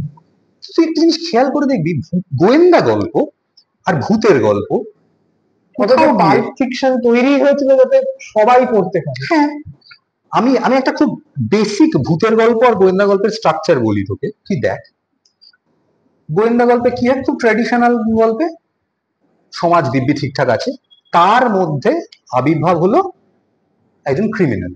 সে কি করছে? ক্রাইম, সে টেররাইজ করছে, সে সোশ্যাল অর্ডারটাকে ডিসরাপ্ট করছে। এবং সোশ্যাল অর্ডারের দণ্ডমুণ্ডের কর্তা যারা, তারা তাকে ট্যাকল করতে পারছে না। সেই জন্য তারা কার কাছে যাচ্ছেন? গোয়েন্দার কাছে। কে এই গোয়েন্দা? যে গোয়েন্দা, আমি ধরেই নিচ্ছি সে গোয়েন্দা, তুমি শার্লক হোমস বলো, এরকিউল পোয়ারো বলো, এই গোয়েন্দার চরিত্র তুমি দেখবে লার্জার দেন লাইফ। কারণ গোয়েন্দা সবসময় তোমার আমার মতো হবেন না। গোয়েন্দার সহকারী যিনি, তিনি তোমার আমার রিপ্রেজেন্টেটিভ। তিনি তোমার আমার মতো গোয়েন্দার পথ, তিনি যদিও তিনি গোয়েন্দার খুবই ঘনিষ্ঠ, এখন আবার সেই ছবিটা পাল্টাচ্ছে। ইদানিং ইদানিং আমি খুব ট্র্যাডিশনাল ছবির কথা বলছি। তিনি খুবই ঘনিষ্ঠ, কিন্তু তিনি সবটা বুঝতে পারছেন না, তাকে গোয়েন্দা খুব একটা মুরব্বী আনা চালে বলছেন শেষ অব্দি ধৈর্য ধরো, লাস্টে বলবো। এবং গোয়েন্দা তার নিজস্ব জ্ঞান দিয়ে, মাইন্ড ইট, এই জ্ঞান, তার স্বভাব চরিত্র, এইগুলো কিন্তু তাকে লার্জার দ্যান লাইফ করেছে। যে ক্রিমিনাল সোশ্যাল অর্ডারের ডিসরাপশন ঘটাচ্ছে, তাকে কেউ ট্যাকেল করতে পারছে না, মানেই কিন্তু তার একটা সুপার ন্যাচারাল ক্যাপাবিলিটি আছে। তার মোকাবিলা করার জন্যই কিন্তু গোয়েন্দার আবির্ভাব। গোয়েন্দার অস্ত্র কি? তার নলেজ। নলেজ অফকোর্স আমরা বুঝতেই পারি, এনলাইটেনমেন্ট, আলোকপ্রাপ্ত গোয়েন্দা, আলোক প্রাপ্তির যুগ থেকে, এনলাইটেনমেন্ট নলেজ থেকে, অন্টোলজি থেকে এটা আসছে। তিনি তার জ্ঞান দিয়ে, তার বুদ্ধি দিয়ে, তার ইন্টেলিজেন্স দিয়ে ক্রিমিনালের মহড়া নেন, এবং সে ক্রিমিনাল ধরা পড়ে, কন্টেন্ড হয়, সোশ্যাল অর্ডার ফিরে আসে। গোয়েন্দা কে? তুই যদি হোমসের চেহারাটাই দেখ, হোমস কি খুব স্বাভাবিক মানুষ? না, নয়। এরকুল পোয়ারো দেখ, এরকুল পোয়ারো কিন্তু তুই খুব স্বাভাবিক বলতে পারবি না। সে ফিনিকি, বাকিগ্রস্ত, সে ইংরেজি নয়, সে বেলজিয়ান। সে গোয়েন্দা হিসেবে হোমস যেরকম পুরুষোচিত, পোয়ারো সেরকমও নয়, মানে সেদিক থেকেও বেশ আদার। এদের অবস্থান লার্জার দ্যান লাইফ চরিত্র হলেও এদের অবস্থান কোথায়? সমাজের মার্জিন, মার্জিনে, অ্যাবভ মার্জিনে, কিন্তু একটু উঁচুতে, যাকে সাধারণ মানুষ, পাঠক, এমনকি ওই সহকারী, সেও একটু উঁচু চোখে দেখবে, একটু সমীহ করবে, এবং অ্যাক্সেসিবল নয়। এখন ছবিটা অনেক পাল্টে। তুই ফেলুদার ক্ষেত্রেও দেখ, ফেলুদাকে যত অ্যাক্সেসিবল মনে হোক, বোমকেশও তাই, ফেলুদাও কিন্তু ততখানি অ্যাক্সেসিবল নয়, সেও কিন্তু নীল ডায়েরি রাখে। মানে তার গভীর ভাবনা জগতে কারোর অ্যাক্সেস নেই। ভূতের গল্পের ক্ষেত্রে আয়, স্ট্রাকচার দেখ, সব ঠিকঠাক আছে। একটা ফ্যামিলি একটা বাড়িতে গেল, সেখানে আছে কে? একটি ভূত। বা আমাদের গ্রাম বাংলার ভূতের গল্প, দিব্যি আছে, সবাই খোঁজ নিয়ে আছে। হঠাৎ করে কারোর কোনো একটি মেয়ে, সে পুকুরে জল আনতে গেল, তার ঘাড়ে চেপে বসলো একটি ভূত। Social order disrupted. দণ্ডমুণ্ডের কর্তারা এখানেও সেই সামলাতে পারছে, ক্রিমিনালটিকে, অর্থাৎ ভূতটিকে ট্যাকল করতে পারলে না। ডাক পড়লো কার? ওঝা। ওঝা বলো, এক্সরসিস্ট বলো, প্রিস্ট বলো, খেয়াল করে দেখতে হবে তাদের জায়গাটাও কিন্তু, তারাও কিন্তু লার্জার দ্যান লাইফ চরিত্র। চার্চের না, আমরা ধরতে পারি না। গোয়েন্দার মতোই তাদেরও একটা মেথড সেট, হ্যাঁ, একটা নলেজ, একটা সম্পূর্ণ আলাদা নলেজ সেট, একটা আলাদা knowledge base, set of different set of skills রয়েছে, যেটা অফকোর্স সুপার ন্যাচারাল। গোয়েন্দার ক্ষেত্রে is tantamount to supernatural. মানে শার্লক হোমস যখন ওই ওয়াটসনকে দেখেই বলে দেয় ওয়াটসন কি ভাবছে, মানে আমাদের মনে হয় ভাই কি মানে জাদু জানে নাকি, একটু সুপার ন্যাচারাল। এই জায়গাটাতেই হচ্ছে ওয়াটসন সেটা বলেও ছিল যে তুমি আর ক বছর আগে জন্মালে তোমায় পুড়িয়ে মারা হতো। এক্স্যাক্টলি। এক্ষেত্রে ভূতের ওঝার জায়গাটাও তাই। ভূতের ওঝা সেও থাকে শ্মশানে মশানে, হ্যাঁ। যিনি এক্সরসিস্ট, তিনিও চার্চের ভিতরে থাকেন। যতই ওই পোপস এক্সরসিস্ট তিনি যতই না কেন ইতালি শহরের রাস্তায় স্কুটার চালিয়ে ঘুরে বেড়ান, তিনি আমরা জানি একটা আলাদা জগতের লোক, তাকে দূর থেকে নমস্কার করা যায়। এই বাবদে কিন্তু গোয়েন্দা গল্প, মানে এনলাইটেনমেন্ট নলেজ সঞ্জাত সাহিত্যের পরাকাষ্ঠা, ভূতের গল্প বেসিক্যালি কিন্তু তফাৎ নেই কাঠামোগত। এই জায়গাটাই এই হাউন্ড অফ দ্য বাস্কারভিলস উপন্যাসটা না খুব ভালো করে তুলে ধরে। খুব ভালো বললে রাজস্বীদা। মানে তোমার সঙ্গে তো আড্ডা দিতে বসলে এটা নিয়ে চলবে, এখন চলতেই থাকবে। কিন্তু আমরা তাও মানে যেহেতু আমাদের কিছু সময়গত সীমাবদ্ধতা রয়েছে, আমরা খুব শেষ দিকে চলে এসেছি। একটা পেনাল্টিমেট প্রশ্ন আমার জন্য এবং আমাদের গোটা টিমের জন্য, আমাদের দর্শকদের জন্য, দুটো বই সাজেস্ট করো যেটা এই মুহূর্তে পড়ছো। ওইভাবে অফহ্যান্ড বললে না, এরকম বই বেছে নেওয়া খুব মুশকিলের ব্যাপার, খুবই মুশকিলের ব্যাপার। আচ্ছা, এখন কি পড়ছো? যে কোনো একটা বলবো। এই মুহূর্তে আমি যেটা পড়ছি সেটা হচ্ছে মার্টিন রেইডির হ্যাবসবার্গ বংশের ইতিহাস। বেশ, এটা বইটা আমার ব্যাগে আছে, দেখে বলতে আমার বইয়ের নাম মনে থাকে না, the rise and fall of the Habsburg I think. কিন্তু এটা সবাইকার পড়তে হয়তো ভালো, সবার পড়তে ভালো লাগবে, এরকম সবার পড়তে ভালো লাগবে, তাহলে আমি অতি অবশ্যই বলবো এইচপি লাভক্রাফট। তো আমার বিশ্বাস লাভক্রাফট সবাই পড়েছে। লাভক্রাফট মোটামুটি, লাভক্রাফট বাংলাতেও অনুদিত অনেক হয়েছে। অনেকই অনুদিত হয়েছে। লাভক্রাফট তো বটেই, ইট ইজ শিয়ার কোইন্সিডেন্স। আমি আর্থার কোনান ডয়েলই না গত পরশু নিয়ে বসেছিলাম। আর্থার কোনান ডয়েলের শর্ট স্টোরিজ। আর্থার কোনান ডয়েলের ছোট গল্পগুলো লোকে না খুব একটা পড়ে না, কেন যে পড়ে না আমি। তাহলে তুমি সেটা পড়তে সাজেস্ট হ্যাঁ, আর্থার কোনান ডয়েলের শার্লক হোমস বাদে যে শর্ট স্টোরি ছোট গুলো আছে গল্পগুলো। এগুলো আমি অবশ্যই সাজেস্ট করব। আর আর কি পড়ছিলাম, কেন ফলেটের আমি আমি কেন ফলেটের খুব ভক্ত। আমি তো হিস্টোরিক্যাল ফিকশনের খুব ভক্ত, থ্রিলারেরও ভক্ত। আমি আর ডেঞ্জারাস ফরচুন বলে একটা উপন্যাস পড়ছিলাম। আচ্ছা, আমাদের আজকের সময় এখানেই শেষ। থ্যাংক ইউ সো মাচ রাজস্বীদা, তুমি আমাদের সঙ্গে এতক্ষণ ধরে কথা বললে। আরে ধন্যবাদ তো এবং আমার, তোকে দেওয়া তুমি একটু উচিত। মাস্টারের দিকে তাকিয়ে বলো কেমন লাগলো, এটা আমাদের মাস্টার। এবং মানে খারাপগুলো অফ ক্যামেরা বলো, অন ক্যামেরা একটু আমাদের প্রশংসা করে দাও। খারাপ লাগার মতো সত্যি বলতে কি খুব একটা কিছু নেই। রণদীপ আমার খুবই স্নেহভাজন ভাই।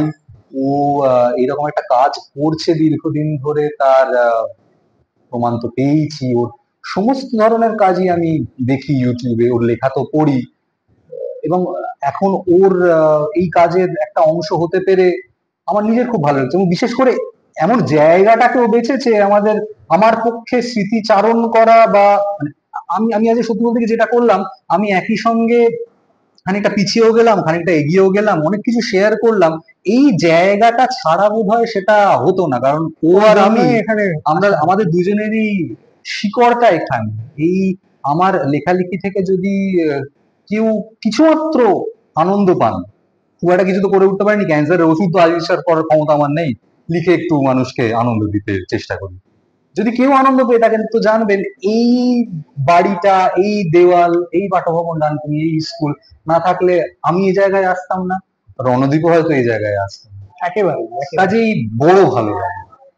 দেখতে থাকুন, থ্যাংক ইউ শুনতে থাকুন। রাজস্বীদা, থ্যাংক ইউ। থ্যাংক ইউ, আর থ্যাংক ইউ অল। এবারে আমাদের রিচুয়ালিস্টিক, তোমরা যদি একটু সামনে চলে এসো। মানে যাদের জন্য আর কি, ওটা দিয়ে নাই, এটা কেটে যাবে। যাদের জন্য আপনারা এই গোটা পর্বটা এতক্ষণ ধরে দেখতে পেলেন, তারা হচ্ছে আমাদের সৈকত এবং আমাদের দুজনের মতো। সৈকত এই স্কুলে ছোট থেকে পুরোটা পড়াশোনা করেছে। এখানে এলে তো একটু দেখা যায় নাকি? আচ্ছা আচ্ছা, বেশ। আনন্দরূপদা এখানে চলে এসো। আনন্দরূপদা এবং সৈকত, ওরা নিরন্তর ক্যামেরার পেছনে থেকে আমাদের এই গোটা আড্ডাটা ধরে রেখেছে। মানে ওরা না থাকলে আপনারা এইভাবে এই আড্ডাটা দেখতে পেতেন না। আপনারা অবশ্যই কমেন্ট করে জানাবেন এই পর্বটা কেমন লাগলো। এবং আমরা কয়েকজন প্রাক্তনী এখানে জড়ো হয়ে স্কুল নিয়ে অনেক কথা বললাম, লেখালেখি নিয়ে অনেক কথা বললাম, হরর নিয়ে অনেক কথা বললাম। এবং এই আড্ডা ক্যামেরা বন্ধ হওয়ার পরেও খানিকক্ষণ চললে হ্যাঁ, আপনারা চলবেই। সেটা মিস করে গেলেন। কিন্তু যাই হোক, যদি ভিডিওটা ভালো লাগে তাহলে প্লিজ লাইক করবেন এবং শেয়ার করবেন। চ্যানেলটা সাবস্ক্রাইব করা না থাকলে সাবস্ক্রাইব করার অনুরোধ রইল। আমরা শীঘ্রই ফিরে আসছি আরো অনেক রকমের কাজ নিয়ে এবং নিজেদের নতুন কাজ নিয়ে। এবং তার সঙ্গে সঙ্গে আমরা যে কাজগুলো রেগুলারলি করে থাকি সেগুলো তো আসবেই। সঙ্গে থাকবেন, শীঘ্রই আপনাদের সঙ্গে দেখা হবে। ধন্যবাদ।